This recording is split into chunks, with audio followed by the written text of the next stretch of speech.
Ooh-wee, boy. Season over with now. Seemed like it came and went.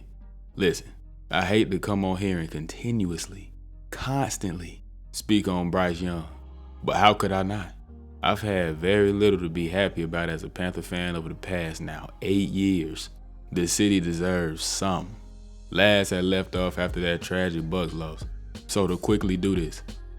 Philly, boy, y'all some lucky niggas that my rook had on boxing gloves, but it's cool. Carolina had their second bye week, week 15. I don't know, I don't really remember nothing happening that week. Psych, nah, Carolina got whooped on. O-line was getting smoked, badly. Probably was the worst performance from that unit all year. But they got it back the next week by ruining the Cardinals season. I was ecstatic. The hater in me loved it.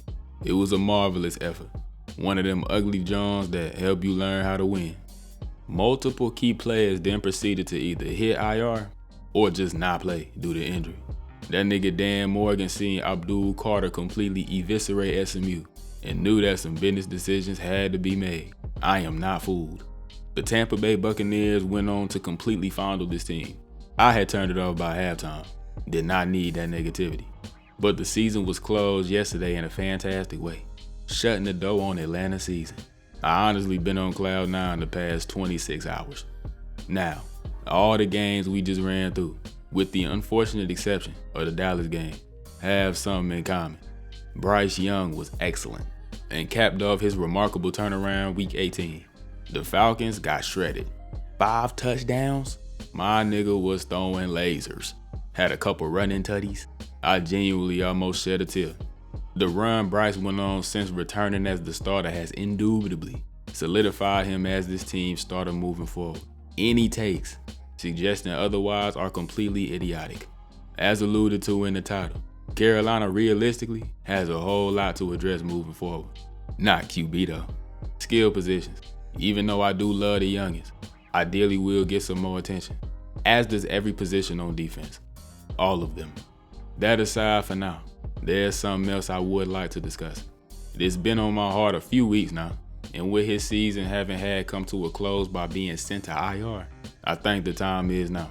I am a bit worried, concerned, scared when it comes to Chuba Hubbard. Firstly, I actually love dude. He put in a lot of work throughout his first 3, stayed down till he came up, improved greatly, and was one of the best backs in the league this year. Obviously don't know him personally, but he just seemed like a good dude too. He's everything that you want in a player, especially as a factually boo-boo rebuilding team looking to build your culture. I am glad he's around for the long haul. At the same time though, not gonna lie, I never thought I would see Carolina pay a running back ever again. Now, the contract is by no means astronomical.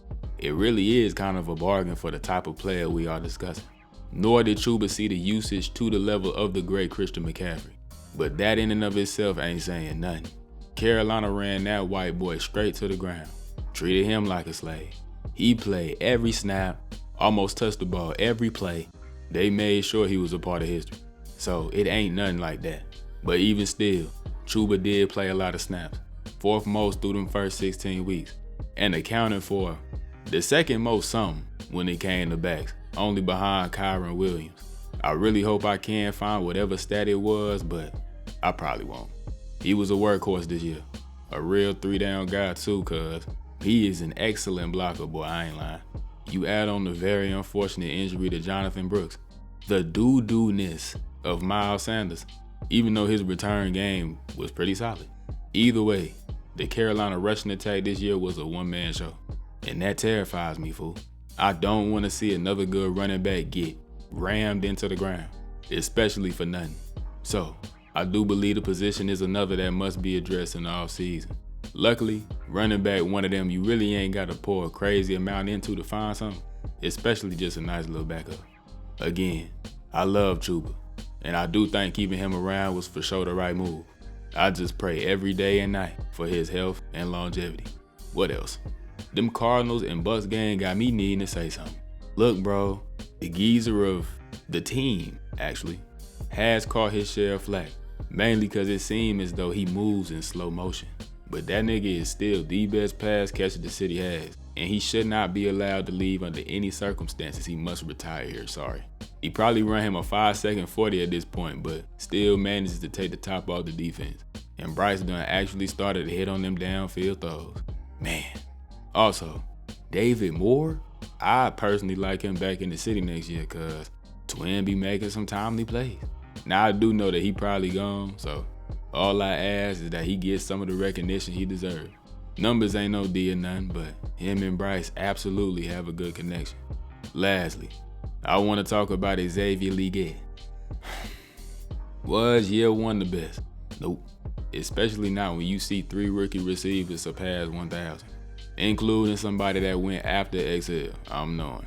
But dawg, I've been seeing niggas say anything about dude. The drops are a problem, absolutely. But like, he a rookie. Catch the ball, for sure. But 1 year ain't nothing. It can't be considered no trend. It wasn't something that was an issue coming out of school either. The words was actually about him as a separator. And I'd say he separated pretty decently this season. Plus, doing the most about a rookie season and trying to solely let that define somebody as a player is a mistake you would think people, especially within the Carolina fandom specifically, would stop making. If rookie season was all we was basing niggas on, Bryce Young genuinely may be out of the league, and Chuba Hubbard would've got shit right back to Canada. I remember DJ Moore year 1 was a fumbler. He quickly cleaned that up though. Xavier, you do gotta catch the ball, my dog, cause some of them drops was pretty ugly. But it ain't nothing I'm so seriously concerned about. Yeah, receiver do need to be addressed this summer too. I think, ideally you go for one of the young, but proven dudes in the game. Yep, I'm all on the T. Higgins back to the Carolinas way. Trained for Garrett Wilson. Hey, Sir Denniston Moore Jr. seems rather disgruntled. He would surely be welcomed back to the city with open arms. Alright, I'm done now. Hope y'all enjoyed this one. Dawg, the last Carolina John I had dropped went stupid. Much love for that. More overall football content, and specifically Carolina vids will be dropping over the offseason and next season. Trust. Like I said though, hope y'all did enjoy this. If you did, leave me a little like. Leave any kind of thoughts you got in the comments. Subscribe to the channel. Y'all can tap in on my social medias too. I have them linked in the description. And I'ma see y'all real soon in the next one.